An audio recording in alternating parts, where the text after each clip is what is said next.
ఉరికంబం ఎక్కిన దేశభక్తుల కార్యక్రమానికి స్వాగతం. ఈరోజు ఎపిసోడ్లో లండన్లో ఉరి తీయబడిన తొలి విప్లవకారుడు మదన్ లాల్ ఢింగ్రా గురించి తెలుసుకుందాం. ఇంగ్లాండ్లో ఉంటూ భారత స్వాతంత్ర పోరాట జ్యోతిని వెలిగించిన మరొక విప్లవకారుడు మదన్ లాల్ ఢింగ్రా. శత్రువుని అతడి నేల మీదనే చంపడం సాహస కార్యమని నానుడి. ఈ క్లిష్టమైన పని చేయడానికి బలమైన వ్యక్తిత్వం, చాలా ఓపిక అవసరం.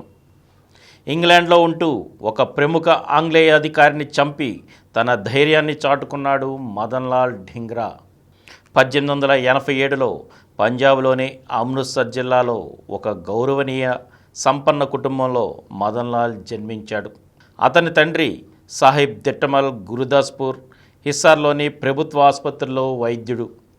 అతని కుటుంబం భారతదేశంలోని బ్రిటిష్ పాలకులకు విధేయత చూపే సంప్రదాయం కల కుటుంబం. చిన్నప్పటి నుండి మదన్ లాల్ ఆటల్లో, చదువులో మేటిగా ఉండేవాడు.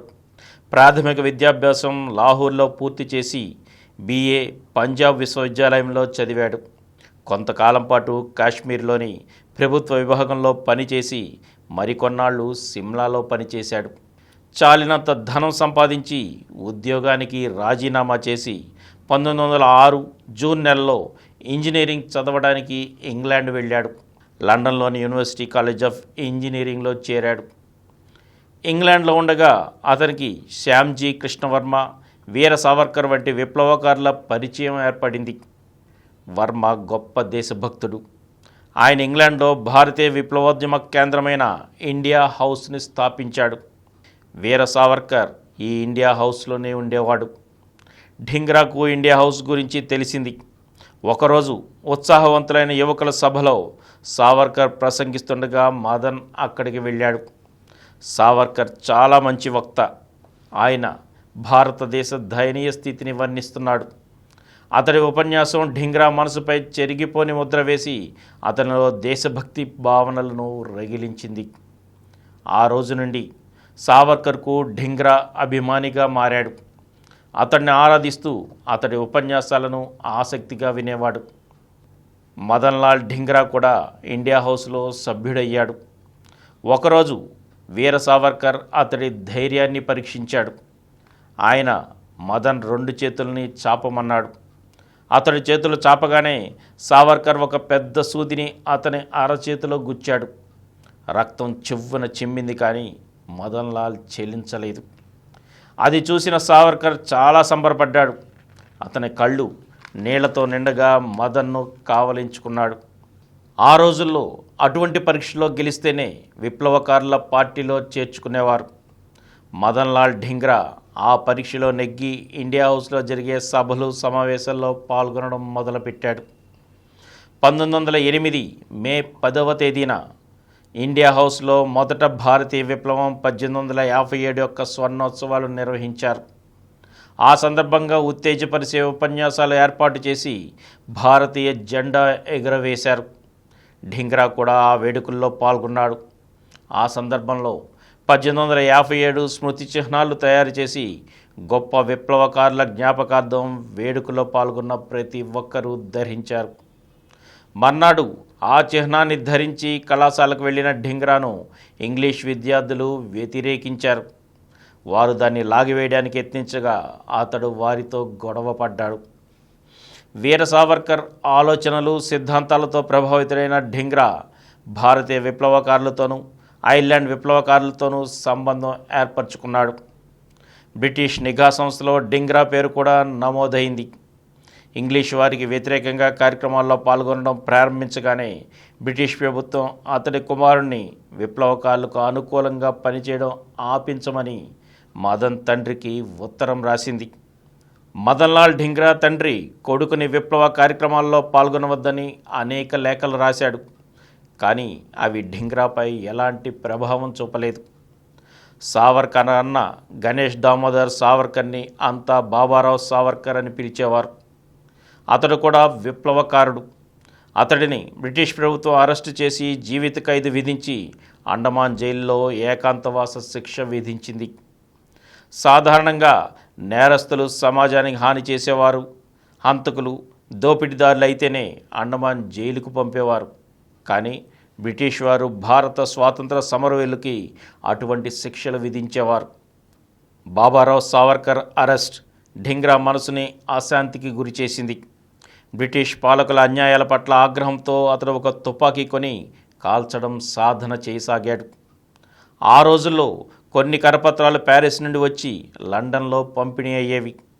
ఆ కరపత్రాలు విప్లవం విజయవంతం కావాలంటే ప్రతి వారు ప్రాణాలు త్యాగం చేయాలని పేర్కొనేవి. దేశ స్వాతంత్రం కోసం ప్రాణాలు త్యాగం చేసిన వారి పేర్ల జాబితా కూడా ఉండేది. బ్రిటిష్ ప్రభుత్వం భారతీయ యువకుల్లో వారి దేశం పట్ల విషభావంలో రేకెత్తించడానికి ఒక కమిటీ ఏర్పాటు చేసింది. ఆ కమిటీలోని 3 ప్రధాన సభ్యుల్లో ఇండియా సెక్రటరీ ఆఫ్ స్టేట్ కార్యాలయంలో సలహాదారైన సర్ కల్నల్ విలియం కర్ఫన్ విల్లీ ముఖ్యుడు. అతడు భారతదేశ స్వాతంత్రం కోసం పనిచేస్తున్న విద్యార్థులపై గూఢచారులను పోలీసులను నియమించాడు. డింగ్రా విద్యార్థులపై క్రూరత్వం చూపుతున్న సర్ కర్జన్పై ద్వేషం పెరిగి అతడిని చంపాలని నిశ్చయించుకున్నాడు. ఆ లక్ష్యంతోనే అతడు కాలనీ బయటికి వెళ్ళి తుపాకీ పేల్చడం సాధన చేసేవాడు. ఇంపీరియల్ ఇన్స్టిట్యూట్లోని నేషనల్ ఇండియన్ అసోసియేషన్లో సభ్యత్వం కోసం దాని సెక్రటరీ ఎమ్మా జోసిఫిన్ బెక్తో స్నేహం చేసి తన లక్ష్యం నెరవేరాలని అనుకున్నాడు. ఢింగ్రా ఆంగ్లేయులు వేషభాషలు ధరించి ఇన్స్టిట్యూట్కి వచ్చే గొప్ప గొప్ప ఇంగ్లీష్ వారితో పరిచయాలు పెంచుకున్నాడు.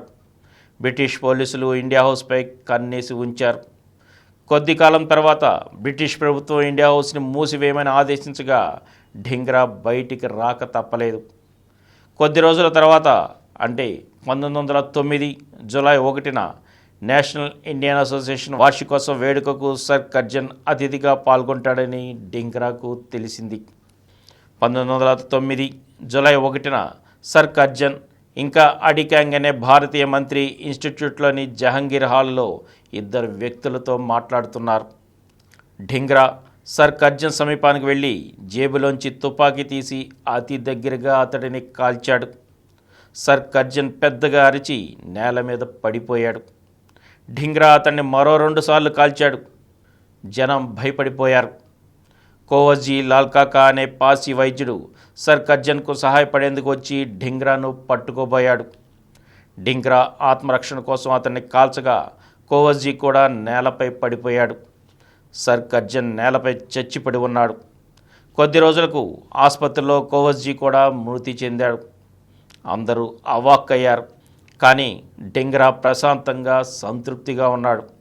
ఏమీ ఎదిరించకుండా పోలీసులకు దొరికిపోయాడు. అతడిని బ్రిస్టల్లోని జైలుకి పంపారు. ఈ సంఘటన తర్వాత డింగ్రా పేరు ఇంగ్లాండ్ భారతదేశాల్లో ఇంటింటా మారుమోగిపోయింది. భారతీయుల్లో దేశభక్తి రగిలించి నాయకుడయ్యాడు. కానీ కొందరు భారతీయులు అతడు చేసిన పనిని ఆమోదించక బాహటంగా ఖండించసాగారు. అతని తండ్రి సోదరుడు అతనితో సంబంధాలు తెంచుకొని మదం చేసే పనులకు తమకు నిమిత్తం లేదని ప్రకటించారు.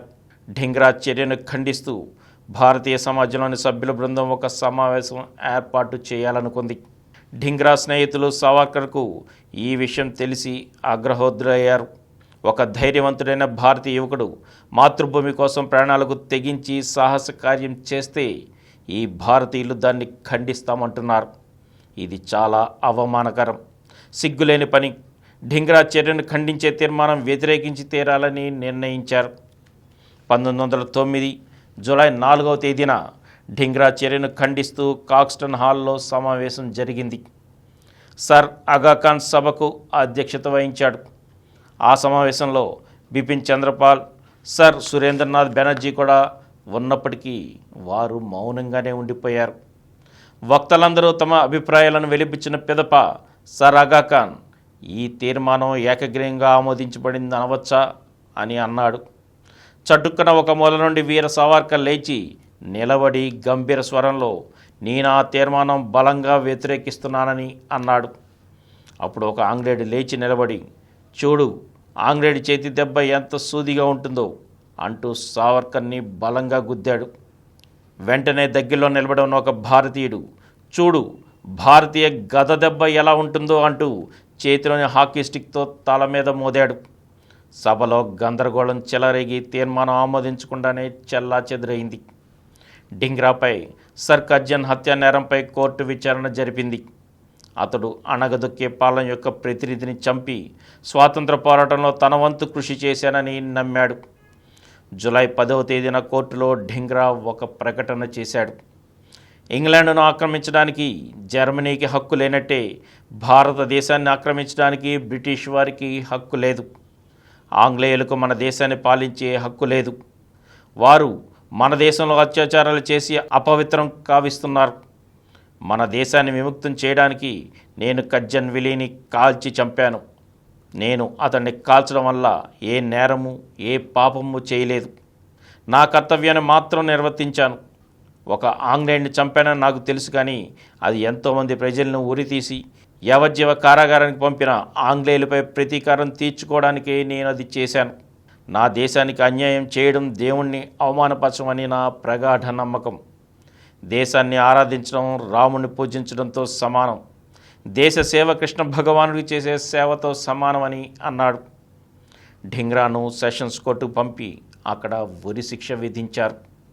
1909 ఆగస్టు 17న లండన్లోని పెంటన్విల్లీ జైల్లో అతడిని ఊరి తీశారు. మాతృభూమికి దూరంగా, స్వదేశానికి దూరంగా లండన్లో ఉరి తీయబడిన మొదటి విప్లవకారుడు మదన్ లాల్ ఢింగ్రా. ఇక వచ్చే ఎపిసోడ్లో తొలి స్వాతంత్ర సమరయోధుడు మంగళ పాండే గురించి తెలుసుకుందాం. అప్పటి వరకు సెలవు. ఈ కార్యక్రమం మీకు ఎంతో నచ్చింది కదా. ఇటువంటి మరిన్ని వీడియోల కోసం అనతి కాలంలోనే 20 కోట్ల వ్యూస్కు చేరువలో ఉన్న డాక్టర్ సమరం మల్టీ ఛానల్ నెట్వర్క్ సమర్పించు గోరా ప్రగతి ఛానల్కు సబ్స్క్రైబ్ చేయండి, లైక్ చేయండి, మీ ఫ్రెండ్స్కి షేర్ చేయండి. అలాగే ప్రక్కనున్న గంట సింబల్ని ప్రెస్ చేయడం మర్చిపోకండి. Please download Samaram multi-channel app and watch your favorite channels from your mobile. App available on Google Play Store and subscribe to the channels.